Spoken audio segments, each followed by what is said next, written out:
Welcome to the channel. My name is Jason, and here I talk about all things story. And the story I'm talking about today is one of my own. Yes, it is episode 30 of my series, Worth 1,000 Words, where I write a 1,000 word short story based on a piece of artwork. And this week is a little bit of a redemption for me. I feel like I did a better one this week. You be the judge. Tell me in the comments below how you feel about it. But before I move on, one quick announcement, and I should have made a video about this already, but I have a new book out. It is titled Forged of Ice and Blood. It is a fantasy short story. It is available on Amazon.com in print, obviously, and ebook as well. One quick note is all the proceeds are going to charity. So actually better than a charity, they're going to actual people. And I'll get into the details about that in another video. I really need to record that video, but even if you don't like the story, it's to a great cause. I can promise you that. So what is the soundtrack today? What is the music? Well, if you've watched my series, you know that I'm a big Cliff Martinez fan. And I try not to listen to the same soundtrack or same album for more than one story, but I could not resist. You've seen the artwork already in the thumbnail. It is a turn of the century surgical theater, and I had to go back to one of my favorite shows of all time, The Knick. So yes, I listened to the soundtrack of The Knick by Cliff Martinez, and it worked. It was a great choice. So if you still haven't checked that one out, I highly suggest you do. It was unexpected. It was electronic music set against the backdrop of turn of the century America, but it really fit. I don't know how to explain it other than it worked. And I felt like it helped me channel a story for this piece of artwork. So Cliff Martinez, Steven Soderbergh, for making the choice to have an electronic soundtrack. Thank you. All right, well, let's check out this week's artwork. This week's artwork is titled Big Feet, and it is by Oliver Ryan, who is a background painter at Fortiche Productions out of Paris, France. Now, just check out what we're dealing with here. We have this very almost classically painted depiction of some surgeons in a surgical theater, all surrounding this specimen of a man with very big feet.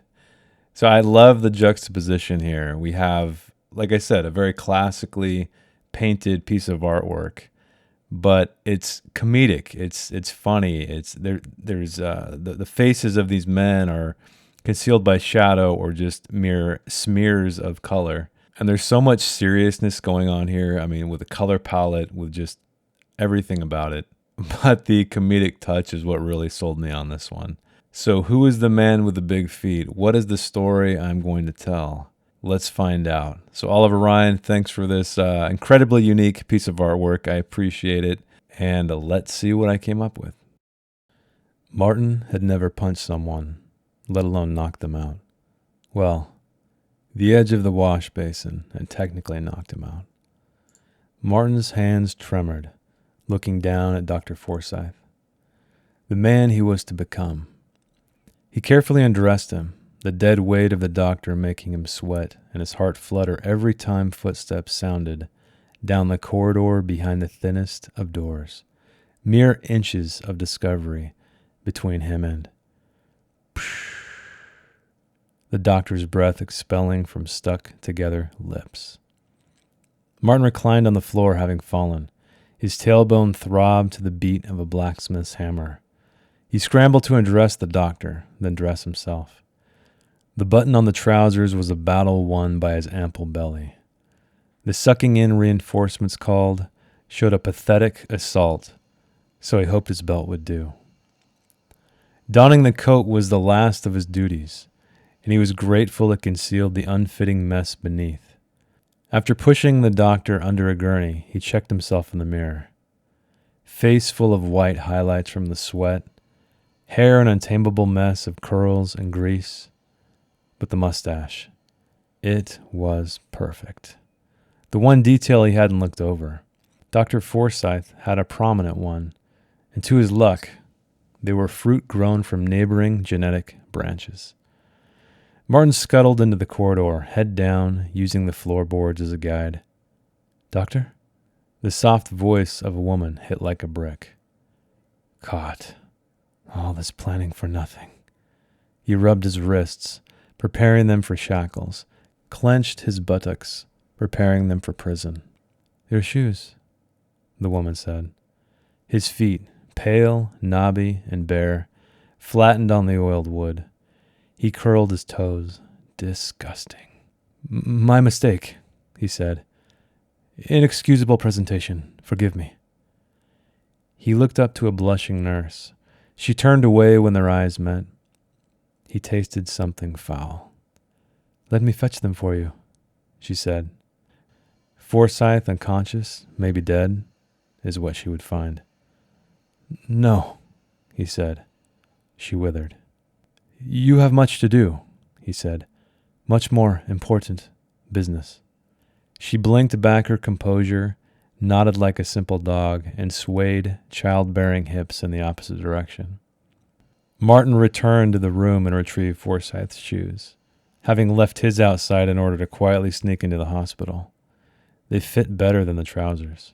He left Forsyth's socks on him, the contour of his feet indication enough they would be as hideous as the man's face.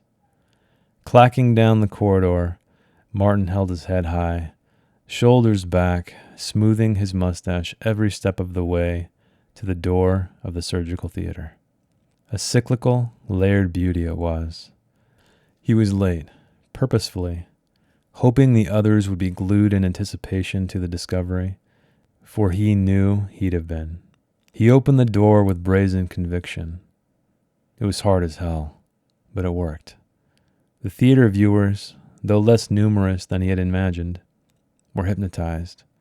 Most of the upper levels as if what lay below might be an explosive or something worse. Martin entered the first level, joined by only one other who slouched on the rail, disinterested. Two surgeons joined the body at the center, on the same side of the gurney, one with rolled sleeves ready to dig in. Dig. What an unfathomably unworthy man. Martin bristled, then calmed himself by grooming his mustache.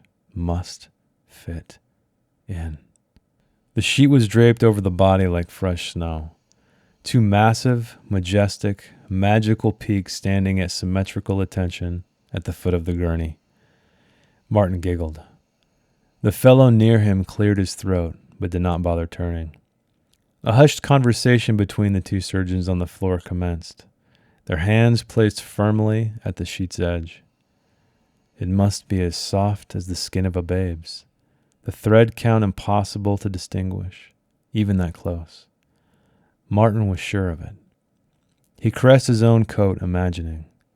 It was coarse and thick, and nothing at all what those two men had the honor of placing their hands on. Seconds felt like hours, like years, like eons. When would they do what needed to be done? Unleash the glory of what all knew was underneath, yet eager to finally see. Do it. His lips slid over teeth, mouthing his thoughts, tongue and gum secreting far too much. He slurped it down to another throat clearing of the man next to him, who finally did give him a half turn and a disgusted stare. The surgeon closest to the spectacle finally moved after a nod from the other. He flexed his fingers. Knuckles popped, reverberating throughout the theater, throughout Martin's guts, to his mind that was fit to burst. Slowly, so painfully slow, the surgeon pulled the sheet away. It went taut, and Martin's breath held. What a tease this was. His entire epidermis excreted a cold dampness. The surgeon released the snag, and like wet, white paint, the sheet slid down the five-toed peaks, clung to the fuller between the tendons as if forged, flowed past ankles, and a sock line of frizzed down. Martin forced his hands to his sides, the claws they had become splitting a nail on the polished wood before him. No words, no thoughts, only feelings consumed Martin, reborn into a mere observer of the twin monoliths that could not be of this world. The surgeon with the rolled sleeves turned to the audience of one that was Martin. Dr. Forsyth, he said, tell me, what would the esteemed intellect of one as yourself diagnose this poor soul with? Martin waddled to the side on stiff legs, the surgeon blocking his view. An elbow from the disinterested man made him recoil, so he stretched his neck, vertebrae snapping. The tip of one toe was what he saw, a flesh-colored, ripe apple. Doctor? The surgeon again. Saliva broke the dam of his teeth, pouring in a gush of fluid mixed with words that simply said, Big feet. I was really happy that I didn't struggle with this one too much. Last week was a bit of a challenge. As you know, I wasn't very happy with how it went, but I think that's just part of what entails writing from a portrait. There's no imagery other than the face of someone, which does speak volumes to a degree. I was able to create a story from it, but, it just wasn't as compelling as I hoped. Anyway, let's talk about this one. So I immediately imagined a foot fetishist. I'm sure you can tell. Martin, he is very much in defeat. And I think I was trying to pepper in some things here and there. I wanted to start with action. So I wanted to establish the character of Martin by, he's never punched someone before, let alone knocked them out. So I think the word or the sentence there really explains the kind of person he is. It gives you an idea that he is not a combative man, he is not necessarily a strong man, but whatever reason he needed to find that in himself happened, right? So he's in here, knocked the doctor out, and is about ready to see some big feet. I wanted to create a sense of tension here in the second paragraph. As his hands are tremoring, he's looking at the doctor, the man he was to become, undressing him. And then, there's only inches of discovery between him and then we get the breath, the final breath, or maybe it's just the breath that was in the mouth of Dr. Forsyth, which kind of just cuts the action or cuts his thought process. And I think that's another thing to talk about is the way I wrote the character.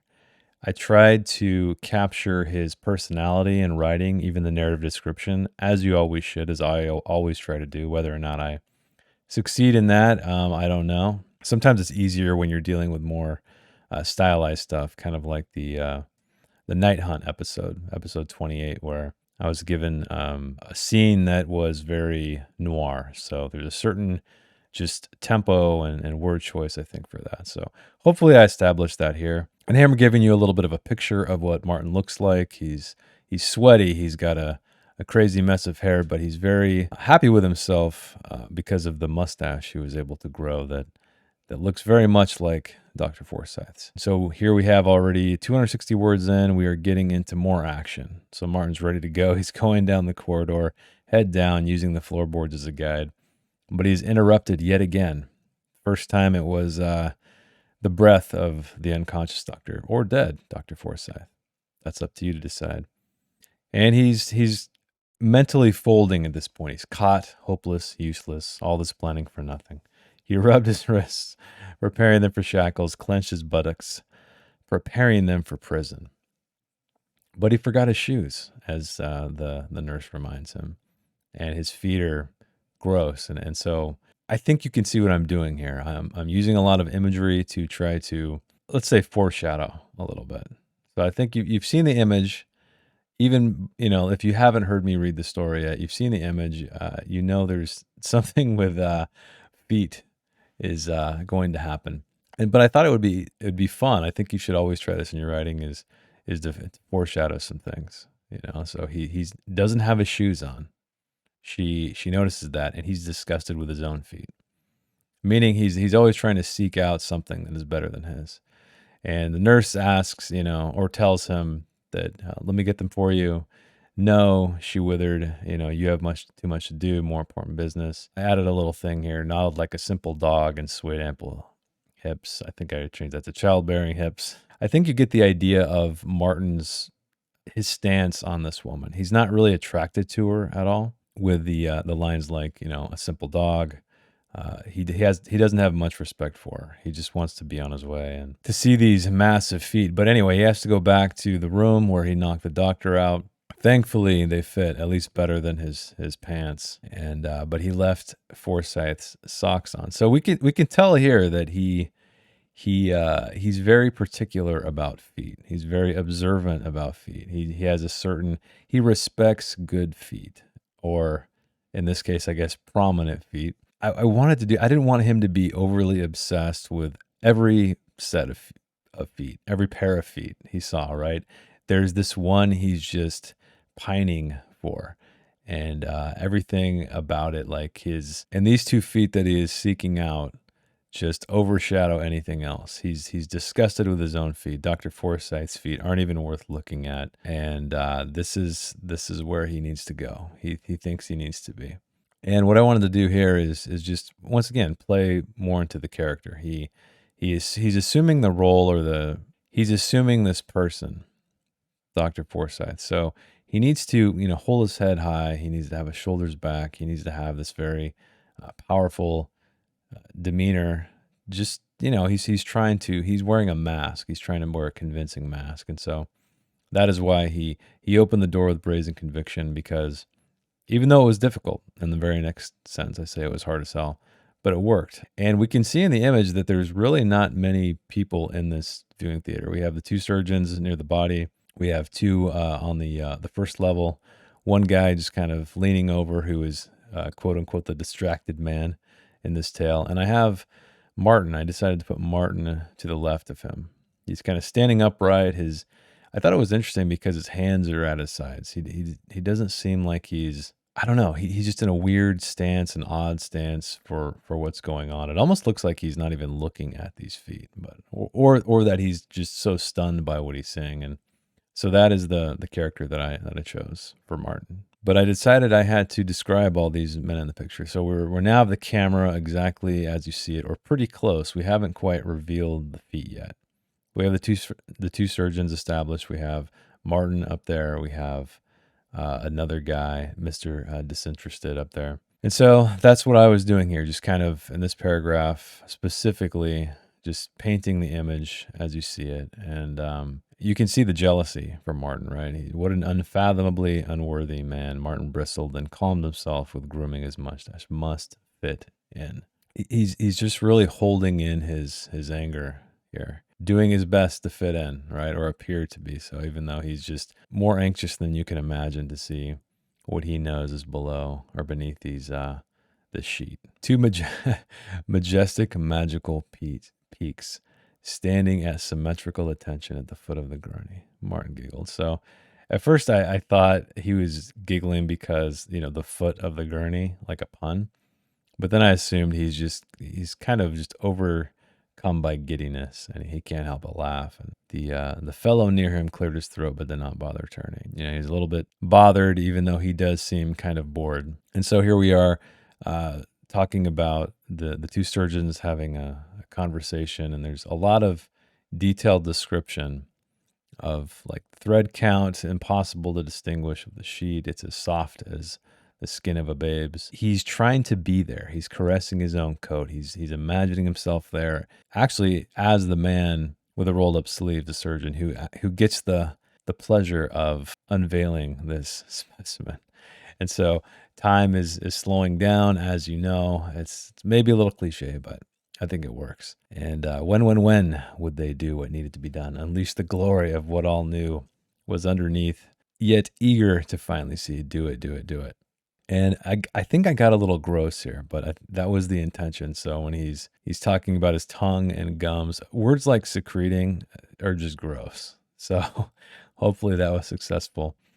He slurped it down to another throat clearing of the men next to him. And here we are. We have the surgeon.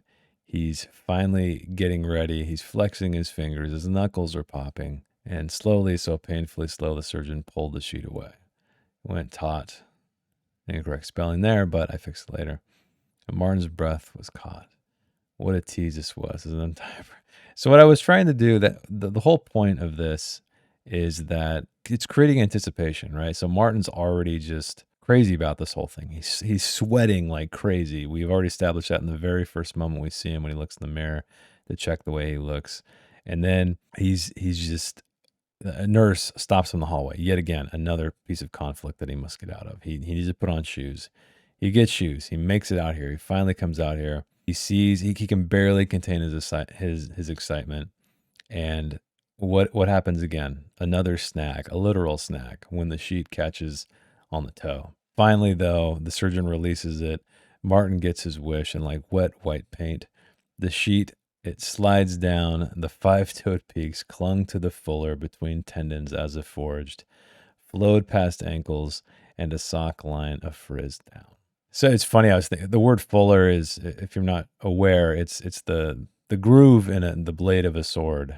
And I don't know, that just popped into my head. I could have said trough or something, some other descriptive word, but it felt right. It had like this smooth kind of curvature to it. So that's why I chose that. And here I'm describing how Martin is standing. So he forced his hands to his sides, the claws that become splitting a nail on the polished wood before him. So I had a reason why he took his hands away, because the guy's leaning over it. Why wouldn't he have his hands on it? Why is he standing there without interacting with this railing? So I thought that was interesting, and I always try to with words paint what you're seeing, and that was the object of that paragraph. And he almost transcends, right? No words, no thoughts, only feelings consumed. Martin reborn into a mere observer of the twin monoliths that could not be of this world. And but then once again, we have a little bit of a conflict, or a literal, a snag again. The surgeon asks Dr. Forsyth what his opinion is. What is his diagnosis of this man? And barely a flesh-colored ripe apple. Doctor, saliva over broke the dam of his teeth, pouring in a gush of fluid mixed with words, simply said, "Big feet." I don't know, that popped into my head pretty early. I'm at 1023, so not a lot of cleanup to do. Just some word tweaking and removing a few words, but I love the title of this piece, just called it "Big Feet," and so I decided that would be the final word, or the final sentence of this story. And I think it fits. It was kind of a fun story. It's weird. I feel like it fits the tone of the painting, in my opinion. It has that turn of the century feeling to it, but also the obsession, or the obsessiveness of Martin. Hopefully that was described well enough, and you understood who this man was and all he went through to observe these giant feat. He knocked out a doctor. He probably, risked being jailed, as was described, when he was rubbing his wrists, preparing them for shackles, because he knew what he was risking here. This one is pretty much par for the course again. I believe I ended an hour 10, which wasn't too bad. It's funny because I really felt the story was just flowing in my head, basically brain to fingers immediately. I didn't have a lot of stopping, but I still hit the same number. So I don't know, maybe I just took a little bit more care on the second pass, but what are you going to do? It's better than last week's. That's all I can say. Better than an hour and a half. I'll take it. We are at 1,000, and I think I go back and forth a little bit here, if I remember right. I can't remember. We'll see. But I only have a couple minutes left, 2.5 minutes, and maybe that's it. Look at that. Oh, no, misspelling taught. I don't know why I always do that. Changing the alliteration there, and that is it. Welcome to the end, dear viewer. I am so glad you made it. Let's talk about this story. Let's talk about Big Feet with a curious character named Martin, who is a foot fetishist. Is that a word? I don't even know. I felt like I really had to capture the comedic nature of this artwork. But I didn't want it to be too goofy. I wanted it to be through the lens of someone who is taking this very seriously, and hopefully I achieved that. It's always really fun to play with the speech patterns, or the narrative description through the point of view of someone in a different time period, or a different vocation. And I would say that not by any stretch am I well versed in different vocations, but I did my best. Hopefully it was convincing. Hopefully it really made you feel like you were in that surgical theater, or better yet, inside Martin's head, and going through what he was going through. And Mr. Saul Stein, the famous editor and writer of the book Stein on Writing, it's one of the first craft books I read. He described fiction's purpose as to only evoke emotion. If it was disgust, a fear, annoyance, whatever that may be, hopefully it was something. Hopefully at least it was done in an entertaining way. But writing stories like these really remind me that I need to make sure that I'm always inside the head of the character. And I feel like that is the thing that I struggle with the most is making sure not only the speech patterns and the word choices and just the cadence of the entire thing is unique to a character and hopefully embodies what that character is, but it's the narrative description in between. And I think a lot of writers may err on the side of describing things just how they are, which I think is a mistake because the entire book should be from the point of view of the POV character. Now, if you have multiple POVs, whoever is that POV character, that is who you should be writing the descriptions as. And sometimes it's difficult because you want to use that perfect word that you feel is great, not for the character, but maybe for the story, or maybe it sounds great, it rolls off the tongue, whatever it may be. But I challenge you to resist that. Always think of the character you are writing from, and that is how you should describe a scene. I'm sure I screw it up all the time. It's a tough one. I think it's one of those things that's just really overlooked quite often. And when I'm reading novels and short stories and whatever else, sometimes I hear the author and not the character. And I think that's when you failed it. Now, of course, if you're writing from omniscient, which I never recommend, I think it's a terrible POV. It's just kind of a lazy POV. That's the way I look at it, because if you can head hop whenever you want to, not only are you describing the scenes kind of in a vanilla way, or maybe you're even describing the scenes from every different POV as you head hop, but it really just makes the story feel like kind of a messy collection rather than through the lens of somebody. I mean, movies are done the same way. You've seen those shots in films where the camera's looking at the character when they're being contemplative.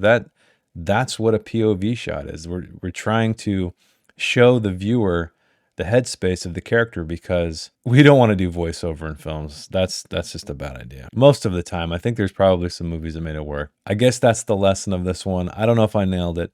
Let me know in the comments how you felt about the story. Did I capture the mind of Martin? So if you'd like to support the channel and you saw what you liked here, consider giving me a thumbs up. Subscribe if you like story-related content. Check out my books on Amazon. The link's below. And like I said, I have a brand new one right here that just came out. Come hang out with me on my live streams every Saturday and Sunday, right here on YouTube and on Twitch if that's more your thing. Also have a Discord, all these links down in the description. Thanks again for watching, and keep reading, keep writing, and I will see you next week.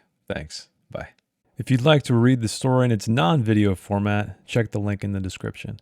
I didn't edit anything else, promise. Thanks again.